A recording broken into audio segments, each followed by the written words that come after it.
The night didn't have a moon, and in the stretch of woods just past the edge of the city, the darkness was a physical weight. It felt like velvet pressed against my skin, thick enough to muffle the sound of my own heart. I stood there, 1948, feeling the cold air move through the trees like a warning I was choosing to ignore. The air smelled of damp earth and something sharper, pine needles and the metallic tang of unspent adrenaline. I'd been told to come alone to discuss a truce, a line in the sand that would keep the peace on 110th Street. But the moment the engine of my Cadillac ticked silent, I knew the truce was a lie. You don't bring 10 men to a conversation about peace. You bring 10 men to a burial. The official law, the men with the silver badges and the pressed blue uniforms, they would tell you that the woods at midnight are a place where a man goes to disappear. They would say that if a black man is surrounded by 10 white hoods in the dark, the result is a foregone conclusion. They call it a tragedy in the morning papers, a statistic filed under unsolved by noon. But the law in this country has always been a ghost. It is a set of rules written for the men in the light, designed to vanish the moment the sun goes down. I stood there, feeling the presence of them before I saw them. It started with the snap of a dry twig, 50 feet to my left. Then, the sound of labored breathing to my right. Men who were excited by the prospect of an easy kill. Men whose hearts were racing because they thought they held the ultimate hand. I didn't move. I didn't reach for the piece tucked into my waistband. I just waited. There is a specific kind of power in standing perfectly still while the world tries to move against you. It is the power of the chessboard. While they were thinking about the violence of the next 5 minutes, I was already thinking about the silence of the next 7 days. They moved in closer, a circle of shadows tightening around me like a noose. I could see the faint glimmer of the starlight on the barrels of their shotguns, the white of their knuckles as they gripped their clubs. They thought they had trapped a man. They didn't realize they had walked into a classroom. They believed their numbers made them gods, that 10 against 1 was a mathematical certainty. But they were calculating with the wrong units. They were using fear as their currency, not realizing that I had spent my entire life becoming bankrupt in that department. You cannot frighten a man who has already seen the end of the world and decided he didn't like the scenery. The law would have begged for mercy. The law would have tried to negotiate with the hatred in their eyes. But I am not the law. I am the response to the law's failure. I looked into the darkness, picking out the shapes of their boots, the way they shifted their weight, the lack of discipline in their stance. They were factory workers and mechanics playing at being soldiers. They had the numbers, but I had the darkness. I had spent years learning how to breathe in the shadows, how to listen to the space between the sounds. To them, the night was a shield. To me, it was a map. I felt the weight of my coat, the heavy silk lining cool against my neck, and I thought about Harlem. I thought about the kids on 135th Street who slept soundly because they believed I was watching the gate. I thought about the mothers who didn't have to bury their sons because I had already buried the threats. That is the burden of the crown. You don't get to be afraid. You only get to be precise. One of them stepped forward. The leader, his breath smelling of cheap whiskey and unearned confidence. He didn't speak yet. He wanted the silence to break me. He wanted to see the sweat on my brow or the shake in my hands. He was waiting for the moment I realized I was going to die. But as I stood there, surrounded by the hate of 10 men in the dead of night, the only thing I felt was a profound sense of clarity. 7 minutes. That was all the time I gave them in my head. 7 minutes to realize that the dark belongs to the man who isn't afraid of what lives inside it. The law was miles away, sleeping in its warm bed, indifferent to the lynching they had planned. But justice was standing right here, wearing a custom suit and counting the seconds. I closed my eyes for a fraction of a heartbeat, letting the map of the woods settle into my mind. 10 men, 1 king, and a darkness that was about to become very, very loud. The leader took another step, his shadow stretching across the dead leaves, but I didn't give him the satisfaction of a flinch. I just stood there, listening. When you are outnumbered 10-1 in the pitch black, your eyes are just a liability. They show you what you fear, not what is real. I shifted my focus to the sound, to the erratic rhythm of their lungs. I began counting the breath of every man in that circle. To my left there was a shallow, rapid wheeze. That was the coward, the one who was only there because the others were. Behind me the breathing was deep and rhythmic. A man who had done this before and found a dark comfort in the act. I mapped them all out in my head like pins on a velvet board. The air grew colder, and the silence stretched until it became a physical pressure in their ears. That is the secret of the wait.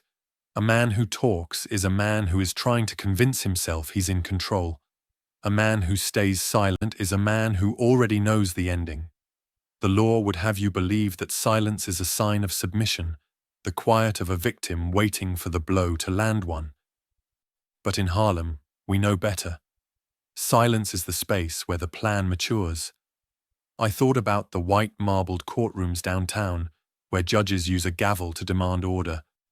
But out here, in the damp rot of the woods, I was the only authority that mattered. I could hear the rustle of their hoods, the starch in the fabric scraping against their collars. They were getting restless. They had expected me to plead, to offer them money, or to invoke the names of powerful people who wouldn't dream of coming into these woods to save me. But I didn't give them a word. I just let the darkness eat at their nerves. Every second I stayed still was a second they spent wondering if they had missed something. I focused on the man directly in front of me, the one with the whiskey-soaked breath. I could hear his heart thumping against his ribs, a frantic, uneven beat that told me he was losing his edge. He thought he was the hunter, but as the minutes ticked by, he was realizing that he was the only one making noise. I was a ghost in a silk tie, an immovable shadow that refused to play the part of the prey. The law is a system of loud declarations and public spectacles, but true power is quiet too. It is the ability to wait until the enemy's own heart becomes his loudest betrayer. I counted the 8th man's breath, a heavy, wet rattle. He was old, probably a veteran of other night rides, a man who believed the legends of his own superiority. I let him breathe. I let them all breathe. I wanted them to feel the air in their lungs because I knew how soon it would be taken away. I thought about the chess matches I played in the back of Small's Paradise, how the game isn't won when you take the king, but 10 moves before. When you convince your opponent that every move he makes is a mistake 3,333. These men were already in checkmate. They just hadn't looked at the board yet. They were surrounded by a silence they couldn't understand, a stillness that felt like a trap. I could hear the metallic click of a safety being switched off, a nervous reaction to the quiet. It was a beautiful, terrible music. I breathed in the scent of the forest, the ancient, indifferent smell of a place that has seen 1,000 deaths and forgotten them all. The law would never find the truth of what was about to happen here because the law doesn't know how to look in the dark. It only knows how to file reports and clean up the mess afterward. 4,444. But I was here to ensure there would be no report. Only a lesson. 7 minutes. We were 2 minutes in. I could feel the tension reaching its snapping point, the invisible threads of their confidence fraying in the cold night air. I adjusted the weight of my feet, a movement so slight it didn't even disturb a leaf, and I prepared to show them that the silence they feared was just the preamble to the storm. They thought they had led me to the slaughter, but they had actually walked into my office. Most people think a trap is a physical thing, a pit in the ground, a locked door, a circle of men with guns. But the most effective traps are psychological. They are built out of the enemy's own arrogance. These 10 men believed that because they had the numbers and the hoods, they held the initiative. They didn't realize that I had been playing this game for 3 weeks before we even stepped into these woods one. I knew the name of the man who had called the meeting, the man who had leaked the location, and the man who had bought the rope. My street network is a web of the invisible, the people these men walk past every day without a second glance too. I had gathered the intel from the shoeshine boys who heard the whispers, the bartenders who saw the drunk bravado, and the homeless men who see everything from the shadows, 3,333. By the time I stepped out of my car, I knew exactly where each of them would be standing, because I had predicted their fear. A man who relies on terror is predictable. He always chooses the position that makes him feel the most powerful and the least vulnerable. So, I gave them those positions. I let them box me in. I let them feel the surge of victory that comes with cornering a king. That was their first mistake. In chess, you sometimes sacrifice a piece to open up the board, but I wasn't sacrificing anything. I was just repositioning the pieces to where I needed them to be. The law downtown operates on evidence and witnesses, on things that can be seen in the light of a courtroom. But out here, the only evidence is the absence of a sound. I had positioned my own men, Illinois Gordon and the others, at the outer edge of their circle before the sun had even set 4,444.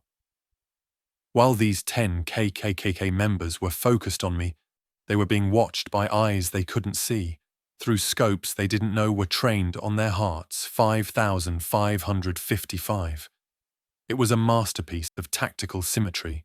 They were a circle within a circle, a smaller, weaker gear caught inside a larger, heavier machine.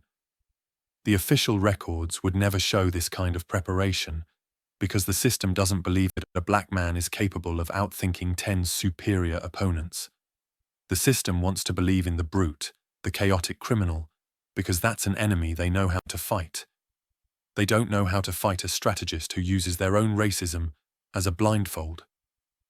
I looked at the leader again, feeling the cold weight of the night and the absolute certainty of what was coming.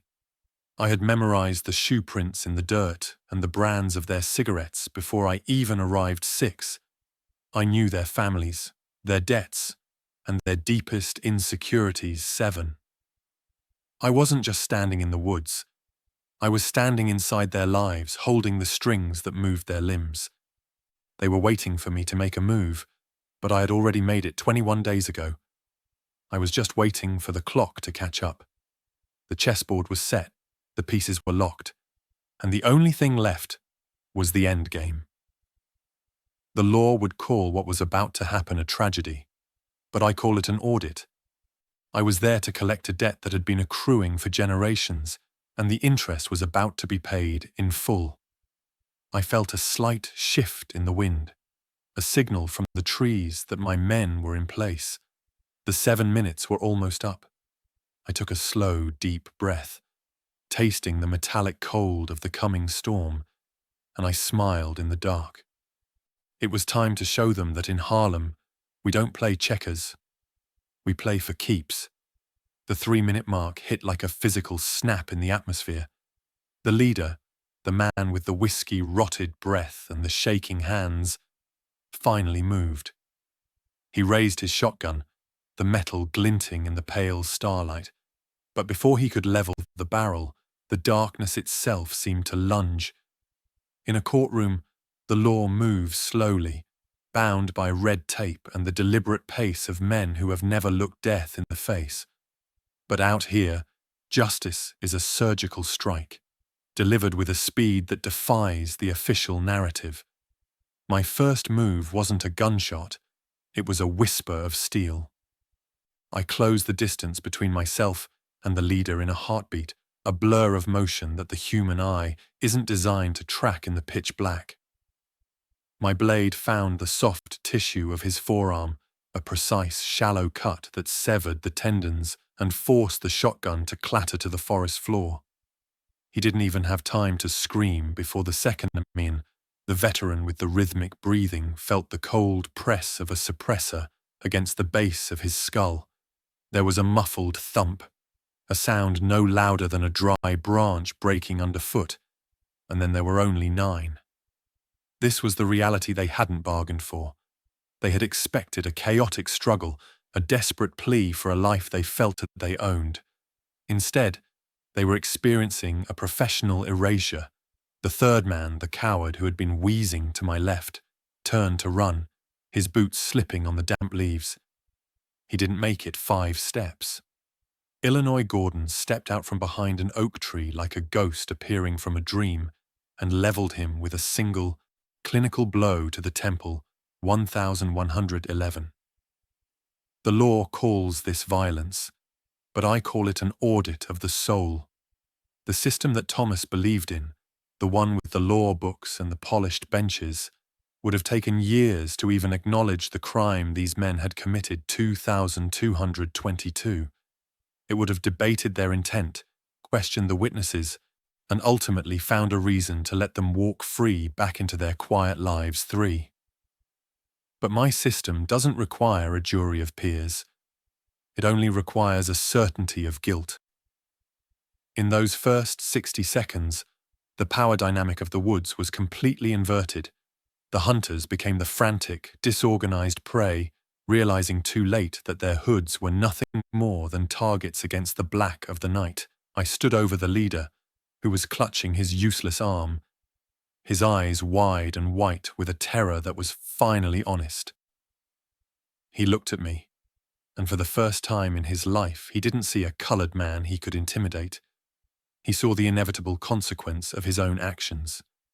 He saw a man who had already decided he was dead.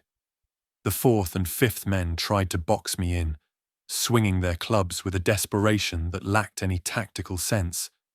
I moved through their defense like a needle through silk, my movements dictated by years of surviving the hardest streets in New York. I wasn't just fighting 10 men. I was dismantling a philosophy. Every strike I landed was a response to the rope, to the notes pinned to innocent chests, and to the silence of a city that chose to look away when Harlem bled 4,444. The 3rd minute was closing, and the circle had been broken. 3 men were down, and the remaining 7 were beginning to realize that the dark was no longer their ally. It was a shroud. The law would have tried to preserve the peace, but I was there to preserve the community. I watched the remaining men scramble for a footing they would never find, their bravado replaced by a primal, shaking fear.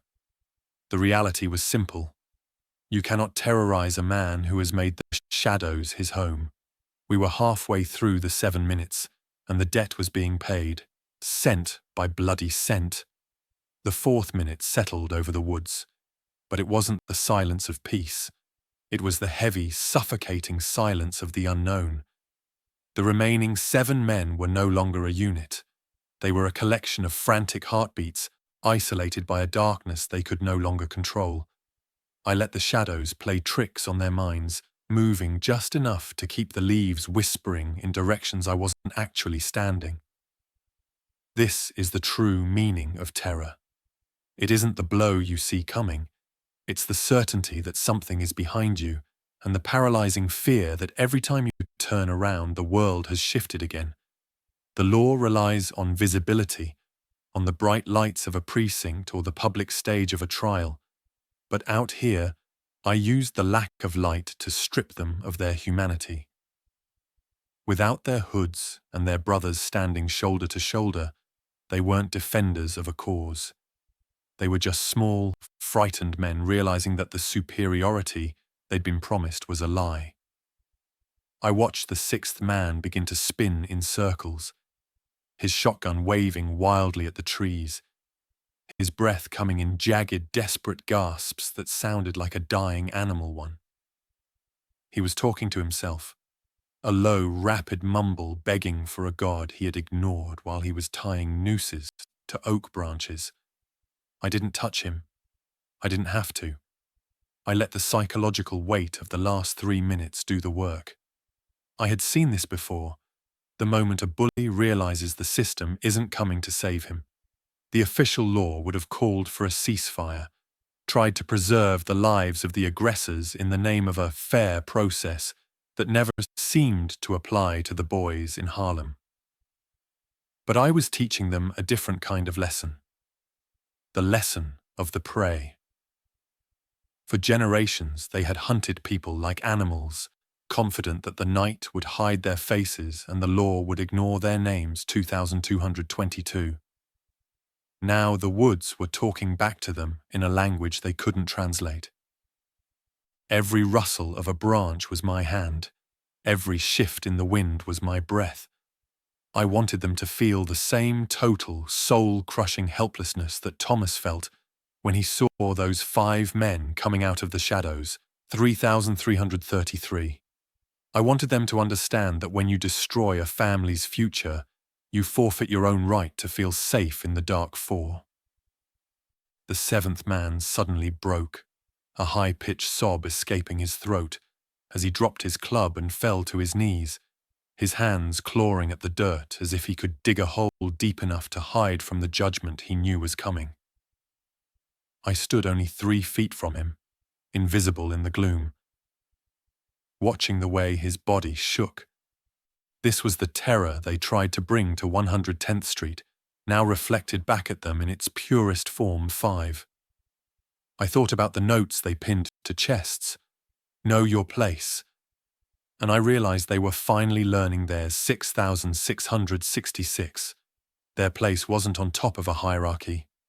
It was here, in the dirt, realizing that the man they thought they could teach a lesson was the one currently grading their lives. The 8th man tried to fire a blind shot into the brush, the muzzle flash illuminating the woods for a fraction of a second, revealing the terror-stricken faces of his friends before the darkness swallowed them again. The flash was a mistake. It showed me exactly where he was, but more importantly, it showed his friends that they were completely alone. I let the echo of the shot die away, replaced by a silence so profound it felt like the forest itself was holding its breath. We were 6 minutes in. The psychological trauma was complete. Their minds were broken before I even laid a finger on the rest of them. 7. The law would never understand the efficiency of this, how you can defeat 10 men by simply letting them face the truth of who they are when the lights go out. The clock in my head struck the 7th minute, and the atmosphere in those woods shifted from psychological warfare to a final surgical resolution.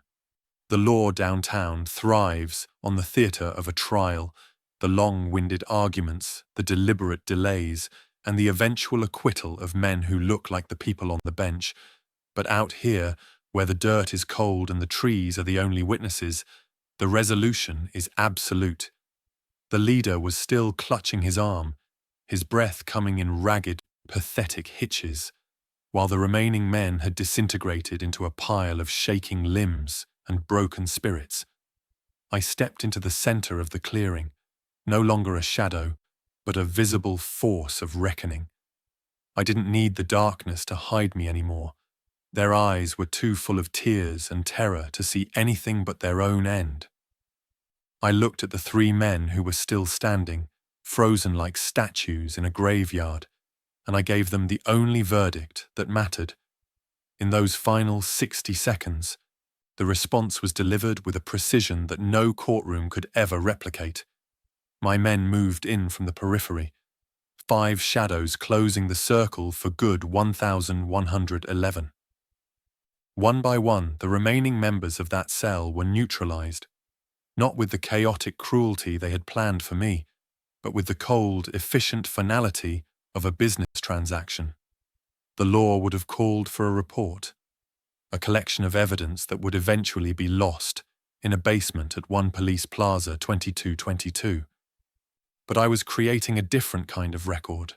I had the photographs taken, the flashes of light momentarily blinding the night, as we documented the reality of their defeat. 3333.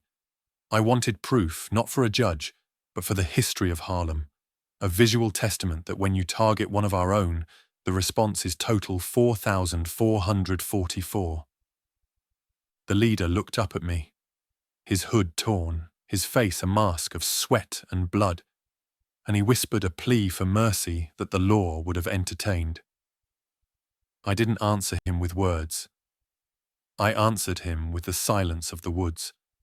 I reached into my pocket and pulled out the matchbook I'd recovered from Ali's tavern, the place where they had celebrated the death of a 19-year-old boy 5,555. I dropped it at his feet, a silent message that I knew who they were, where they drank, and exactly what they had done. The official narrative would later describe this night as a mysterious disappearance or a series of unfortunate accidents, but the truth was much simpler. A debt was called due, and the collectors arrived on time 666666666. We didn't leave a mess, we left a vacuum. By the time the watch on my wrist ticked past that 7th minute, the 10 men who had surrounded me were gone, some to the earth, some to the hospital, and some to a life of looking over their shoulders until their hearts eventually failed them, 7,777. I adjusted my fedora, the silk lining smooth against my forehead, and felt the first drop of rain hit the leaves 8. The storm I had promised was finally breaking, washing away the scent of whiskey and fear from the forest floor. The law is a set of rules that only works when everyone agrees to follow them, but I was there for the ones who thought they were exempt. As I walked back to the Cadillac, the engine still warm, I didn't feel the rush of a killer. I felt the calm of a man who had restored a balance that the world tried to tilt 9. 10 men came to the woods to make a statement, but I was the one who wrote the final word. 7 minutes was all it took to erase a legacy of terror and replace it with a legend of consequence. Harlem was sleeping, unaware that the gate was once again secure, and I was going back to my city to finish my cognac and wait for the sun to rise on a neighborhood that knew, even if they didn't know how, that they were protected. I sat in the back of the Cadillac, the leather cool and smelling of expensive tobacco, as we crossed 110th Street and re-entered the heartbeat of Harlem. It had been 17 years since that night in the woods, 17 years since 10 men learned that the darkness has a memory, and yet the air in this neighborhood still feels different than it does anywhere else in New York.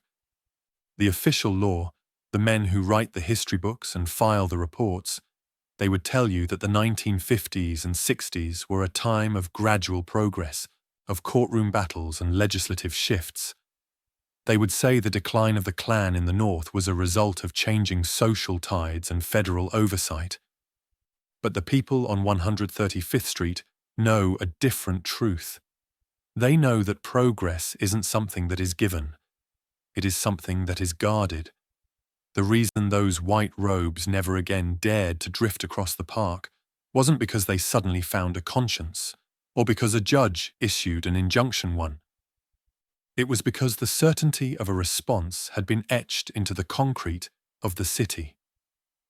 I looked out the window at the neon signs of the jazz clubs and the families walking home from late-night services at Abyssinian Baptist, and I understood that I had become the law that the system refused to be too.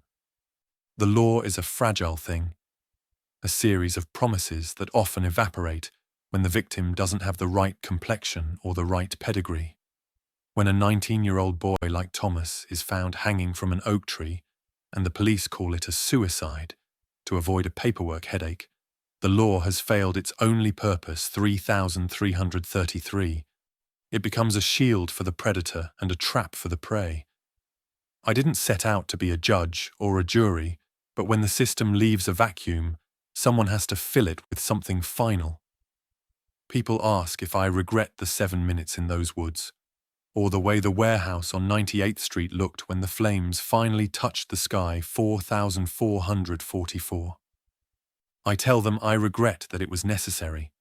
I regret that in a country that claims to be built on a foundation of justice, A man has to become a shadow to protect his own blood. 5. But I don't regret the balance. There is a peace that comes from knowing that the predators are afraid of the dark too. The 10 men who surrounded me that night were a message, and I sent a message back that lasted for generations. 6666. You don't get to terrorize Harlem and then go home to a quiet Sunday dinner. You don't get to destroy a future and then expect to have one of your own 7. That isn't revenge. It is the only form of accounting that some men understand. I've lived a long life, and I've seen the way power shifts and fades, but respect is a currency that never loses its value. Harlem protects its own because we realized a long time ago that nobody else was coming to do it for us. 8,888. We became our own courtrooms, our own detectives, and our own executioners when the law turned its back on the lynching in the park. 9,999. If that makes me a criminal in the eyes of the men downtown, then I accept the title. But as I look at the children playing on the sidewalks, safe in the knowledge that the boogeyman isn't coming for them tonight, I know I was exactly what the law should have been. The 7 minutes were just a moment in time, but the lesson of 110th Street is eternal. In this city, if you reach for a life that belongs to Harlem, you had better be prepared for Harlem to reach back 10. I closed my eyes as the car pulled up to the curb, the city humming its restless, beautiful song around me. The debt was paid, the gate was closed, and the king was home.